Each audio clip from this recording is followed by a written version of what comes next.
আজকে জি 24 ঘন্টা একটি ইন্টারেস্টিং পলিটিক্যাল নিউজের আপডেট দিয়েছে এবং নিউজের হেডলাইনটাও আরো বেশি ইন্টারেস্টিং।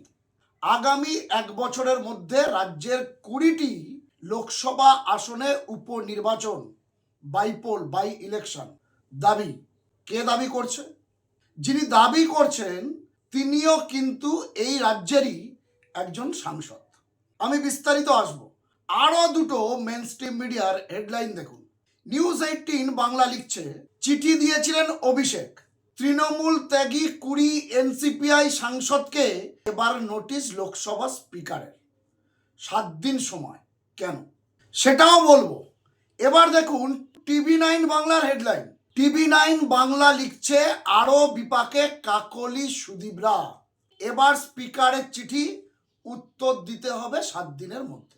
প্রায় সমস্ত সংবাদ মাধ্যমেই এই খবরগুলি আজকের করেছে।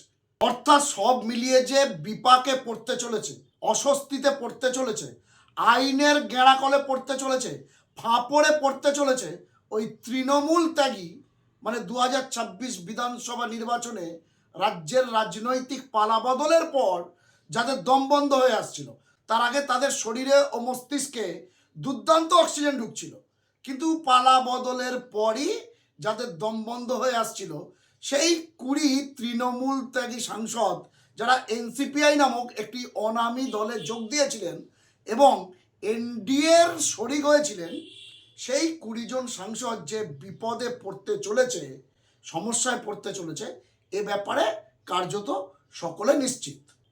আমি আরও বিস্তারিত যাব, কিন্তু তার আগে আমি বলছিলাম না, বিরাট দাবি করেছিলেন এক সাংসদ, যিনি বলছিলেন আগামী এক বছরের মধ্যে আমাদের রাজ্যের 20টা লোকসভা আসনে উপনির্বাচন।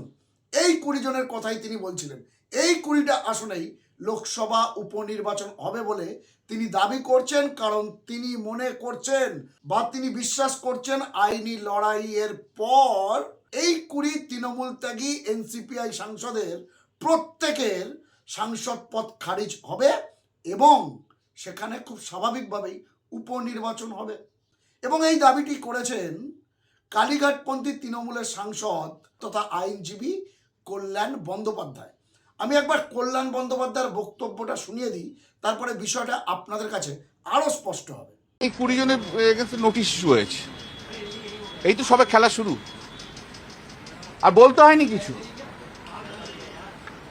আইনটা আমাদের ফেভারে এতটাই, আর এতটাই ইলিগাল কাজ এই যে 20 জন মিলে করেছে, আর যেটাকে এখন ফেলে রেখে দিয়েছে স্পিকার, এটা যে কত বড় অসাংবিধানিক এটা তো এখন সবাইকার কাছে পরিষ্কার। সেই জন্য আপনারা বলছিলেন কি বললেন, আপনি আর বলার দরকার হয়নি, নিজেরাই নোটিশ ইস্যু করে দিয়েছে। অনেকদিন পর একটা মামলায় মুখ খুলতে হলো না, এমনি নোটিশ ইস্যু করেছে। এই তো সবে 20, দেখো না এবার 20 জনের কি হয়। ওই ভূপেন শেঠ আছে একজন, আরেকজন ওই শকুনি মামা আছে পার্লামেন্টে। এরা পার্লামেন্টটাকে তো নষ্ট করে দিচ্ছে, একজন টাকার থলি নিয়ে ঘুরছে আর একজন শকুনিগিরি করছে। তো তাদেরকে দেখো না কি হয়, দেখতে থাকো। তাতে স্পিকারের বিরুদ্ধে আপনাদের অভিযোগটা কোন গ্রামে? স্পিকার তো ডিসকোয়ালিফিকেশন আর কমপ্লেন যেটা করেছে সেই কমপ্লেন ডিসাইড করেনি। এবার ডিসাইড না করার আগেই উনি সিট অ্যালটমেন্ট করে দিলেন ওদের আমাদের আগে। ওদের কিরণ রিজিজু ওদেরকে এনসিপিআই বলে স্বীকৃতি দিয়ে দিল। হ্যাঁ, তো সেই জন্য এবার নতুন পার্টিতে যে ফর্ম করা, এবার দেখছি আমি।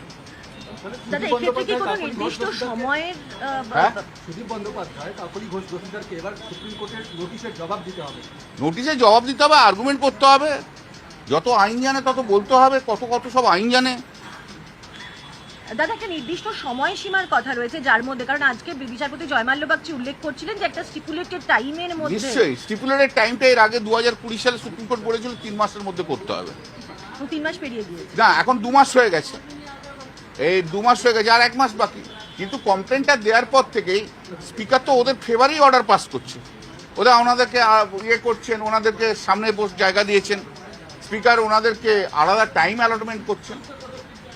এই এখন পার্লামেন্ট দিয়ে শুরু করলাম, এরপর বিধানসভায় আসবো, চিন্তা করো না, সব ঘুম ভাঙিয়ে দেবো। এই মামলার রায় যদি আপনাদের পক্ষে যায় তাহলে এই 20 জন সাংসদের সদস্যপদ খারিজ হবে। সবচেয়ে বড় কথা হবে গণতন্ত্রের জয় হবে। ভারতবর্ষ অন্তত দেখতে পাবে এইরকম অপরচুনিস্ট পলিটিশিয়ান যারা আছে, আর মানুষ যাদেরকে ভোট দিয়ে একটা সিম্বলে জিতিয়েছে, মানুষের জয়টা প্রথম হবে, আমাদের জয় পরের কথা। এটা গণতন্ত্রের জয়, গণতন্ত্র সংবিধানের জয় হবে, এবং সেটার জন্যই ভারতবর্ষের মানুষ এখন অপেক্ষা করছে শিবসেনার কেসে আর আমাদের কেসে, সব অপেক্ষা করছে। কিন্তু এইভাবে অসৎ উপায়ে যে যাদেরকে যারা যাচ্ছে, একটা রেজাল্ট বেরোলো, তার সঙ্গে সঙ্গে ডিগবাজি খেয়ে গেল, কেউ কেউ মোদি করে দৌড়চ্ছে,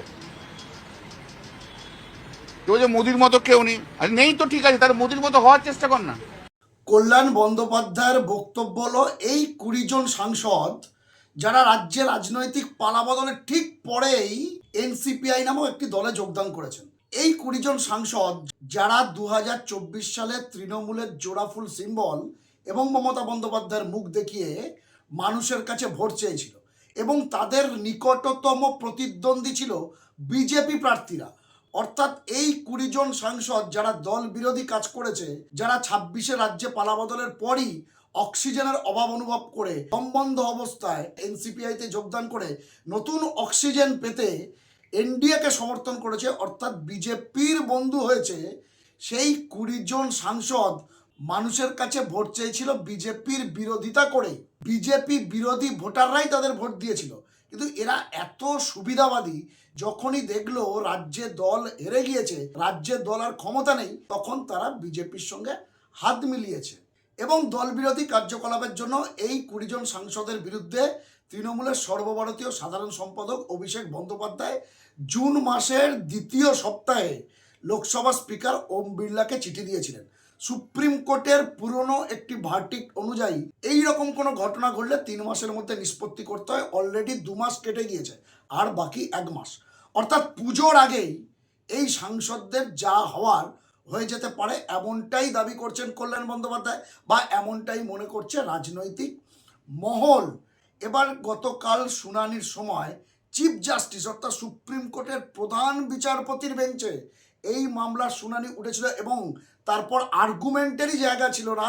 প্রধান বিচারপতির বেঞ্চ সঙ্গে সঙ্গে 20 জন দলত্যাগী তৃণমূল বিধায়ককে, যারা কিনা এখন এনসিপিআইতে থেকে বিজেপির বন্ধু হয়ে এনডিএকে সমর্থন করছে, তাদের উদ্দেশ্যে নোটিশ ইস্যু করে এবং 2 সপ্তাহ টাইম দেয় নোটিশের উত্তর দেওয়ার জন্য। 2 সপ্তাহ পরে ফের শুনানি। স্পিকারের আইনজীবী ছিলেন কেন্দ্রের সলিসিটর জেনারেল তুষার মেহতা। তাদেরকেও বলা হয় স্পিকার এতদিন কেন কোনো ব্যবস্থা নিল না বা নিষ্পত্তি করলো না, স্পিকারকেও প্রয়োজনীয় বিষয়ে আদালতকে জানতে হবে। এরপরে আজ স্পিকারের তরফেও, ওম বিড়লার তরফেও, লোকসভার সচিবালয়ের তরফে এই 20 জন সাংসদকে ফের চিঠি দেওয়া হয়। অর্থাৎ গতকাল সুপ্রিম কোর্টের নোটিশ আর আজকের স্পিকারের নোটিশ, অর্থাৎ সাঁড়াশি আক্রমণে 20 এনসিপিআই সাংসদ এবং এদের ভবিষ্যৎ যে অন্ধকার। এখনো পর্যন্ত যা পরিস্থিতি, আইন যা বলছে, অন্তত মহারাষ্ট্রের কেসে সংসদীয় দলের চেয়ে রাজনৈতিক দল বড়, এমনই পর্যবেক্ষণ বা এমনই অবজারভেশন দিয়েছিল সুপ্রিম কোর্টের মহামান্য চিফ জাস্টিসেরই বেঞ্চ। সেই রেফারেন্সটাও কিন্তু এবারে আদালতে আসবে তৃণমূল ত্যাগী এনসিপিআই সাংসদদের ক্ষেত্রে। ফলে এখনো বিষয়টি সাবজুডিস, কি হবে আইনের ধারায় সেটা তো সময় বলবে। কিন্তু রাজনৈতিক মহল, আইনজ্ঞ মহল, তারা মনে করছেন পারিপার্শ্বিক পরিস্থিতি একেবারেই এনসিপিআই সাংসদদের অর্থাৎ সুদীপ বন্দ্যোপাধ্যায়, শতাব্দী রায়, কাকলি ঘোষ দস্তিদারদের অনুকূলে নয়। সেক্ষেত্রে তাদের সাংসদ পদ খারিজও হয়ে যেতে পারে, এবং সাংসদ পদ খারিজ হলে খুব স্বাভাবিকভাবে রাজ্যে 20টি আসনে আগামী 1 বছরের মধ্যে উপনির্বাচন অবধারিত, এবং সেই দাবিটাই সম্ভবত করেছেন কল্যাণ বন্দ্যোপাধ্যায়। দর্শক বন্ধুরা, আপনারা কি মনে করছেন? আপনারা কি মনে করছেন এই 20 এনসিপিআই সাংসদ অর্থাৎ তৃণমূল ত্যাগী সাংসদ, যাদের কিনা আচমকা 2024-এ জিতেছে 25, 26-এর 4 মে পর্যন্ত, তো যারা মমতার বন্দ্যোপাধ্যায়ের ঘরটাকেই নিজেদের সবচেয়ে বেশি স্বস্তিদায়ক জায়গা মনে করছিলেন, ঠিক 4 মে রাজ্যে রাজনৈতিক পালাবদলের পর তাদের প্রত্যেকেরই মমতা বন্দ্যোপাধ্যায়ের ঘর বা শিবিরকে খুব অস্বস্তিজনক মনে হচ্ছে, সেখানে দম আটকে আসছে, এবং নতুন অক্সিজেন খুঁজতে তারা এনসিপিআইতে যোগ দিয়েছে, এনডিএর শরিক হয়েছে। এবং কল্যাণ বন্দ্যোপাধ্যায় সেই 20 জন সাংসদকেই বলছেন অপরচুনিটিস্ট, অর্থাৎ সুবিধাবাদী। এরা ক্ষমতার সঙ্গে থাকতে পছন্দ করে। যদি সমস্যা হতো 4 মের আগে, তারা দলবদল করতে পারতো বা তৃণমূল ছাড়তে পারতো, তাদের অস্বস্তির কথা জানাতে পারতো। একেবারে রাজ্যে রাজনৈতিক পালাবদলের পর তৃণমূল যখন আজকের দিনের ক্ষমতায় নেই, তখন তাদের মনে হয়েছে না, আর তৃণমূলটা করা যায় না, এবার বিজেপির সঙ্গে থাকা উচিত। এদিকে এনসিপিআই সাংসদরা যখন জোড়া নোটিশে, অর্থাৎ একদিকে সুপ্রিম কোর্টের চিফ জাস্টিসের বেঞ্চের নোটিশ, অন্যদিকে স্পিকার ওম বিড়লার নোটিশে সাঁড়াশি চাপে, ঠিক তখনই কল্যাণ বন্দ্যোপাধ্যায় বলছেন, এই তো সবে শুরু, খেলা এখনো অনেক বাকি। সাংসদদের ধরেছি, এবার পশ্চিমবঙ্গে বিধায়কদেরও ধরবো, অর্থাৎ ঋতব্রতপন্থী কোড আনকোড ভালো তৃণমূলকেও সতর্ক বা হুঁশিয়ারি দিয়ে রাখলেন কল্যাণ বন্দ্যোপাধ্যায়। এই পার্লামেন্ট দিয়ে শুরু করলাম, এবার বিধানসভা দেখছি ওদের। বিধানসভা মানে বিধায়কদের ঋতব্রত দেখছি ওদের কোন গ্রুপ জানি না, দেখছি বড় লোক না, ওদের চামচাগিরি করে ছাড়িয়ে দেবো। তো এই বিষয়টি নিয়ে আপনাদের মূল্যবান মন্তব্যে কমেন্ট বক্সে জানান। আপনাদের গুরুত্বপূর্ণ মতামত ও পরামর্শ খবরওয়ালা সোমনাথ ইউটিউব চ্যানেলকে আরো সমৃদ্ধ করবে। ভালো থাকবেন, সুস্থ থাকবেন, সতর্ক থাকবেন। খবরওয়ালা সোমনাথ ইউটিউব চ্যানেলের সঙ্গে থাকবেন। নমস্কার।